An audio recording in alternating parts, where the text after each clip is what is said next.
Ashley, and in this video I'm going to show you how to do chest lifts 2 different ways.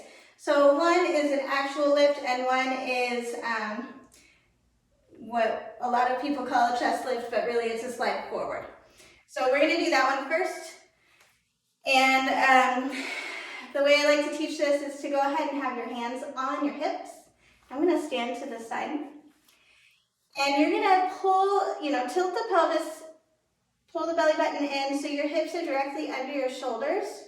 And we're going to squeeze our upper back. We're going to squeeze in between the shoulder blades to allow the chest to slide forward. In my classes I tell them if somebody snapped your bra strap and you kind of go like that, that's the feeling of this movement. So you're going to squeeze in between your shoulder blades. Your shoulder blades are kind of coming together and your chest is sliding forward. And then to go back, so now we're back in neutral, to slide backwards, you're going to imagine someone's just coming at you with their finger and you don't want them to touch you. And you're going to squeeze your upper abs to sink your chest back. So it's kind of like doing a crunch in the air, like we're just standing and doing crunches.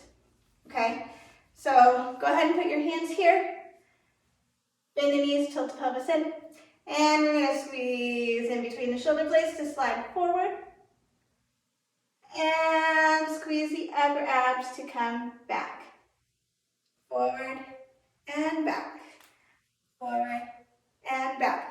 What you don't want to do is use your shoulders. So we don't want to thrust your chest forward and then hunch to go backwards. And one way you can check that you're not doing that is to have your hands like this on your hips. And if you are not using your shoulders, then this is what it will look like. If you are using your shoulders, then you're going to start to flap your wings and fly away. So we want to try not to flap our wings, just sliding forward and back. Okay, now to do the chest lift any other direction, so rather than lifting forward, we're going to actually lift up. You're still kind of using that muscle in between your shoulder blades to lift, but you're also using the intercostal muscles to kind of open your rib cage. Open the ribs, lift the chest, and drop it down. Open and drop it down. Now if that movement doesn't feel right to you, something you can do is just kind of take a big deep breath. And your chest goes up. That is where you want it to be. But you don't want to take a big deep breath every time. You're going to hyperventilate. We don't want to. Okay. But that's where the movement ends up. If you take a big deep breath and you lift your chest, you can feel the muscles squeezing that you need to be engaging and relax. Another thing you can do is, I told you not to flap your wings, right? But if you do, just once, use your shoulders, stick your chest out as far as you can, keep the chest exactly where it is, but relax the arms. This is where you want to end up. This is for the forward.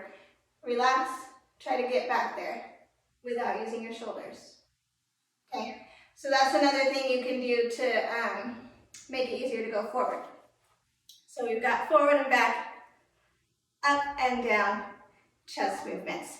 If you want to make this a little bit easier for yourself, stretches you can do, definitely chest openers will be good. Loosening up your shoulders and upper back will also be good for this movement. Something you can do is actually put your hands on your shoulders like this. Bring the elbows towards each other, up. We're just rolling the shoulders. But as you bring the arms back, really lift the chest here. And as they come forward, really arch the back. Okay. Another thing that will help is strengthening the upper abs. Any kind of crunch generally will do that. There's lots of upper ab exercises that will help strengthen that. Any kind of core strengthening will help, but upper abs is really what we're using here. All right, so that is chest slides forward and back, and chest lifts up and down.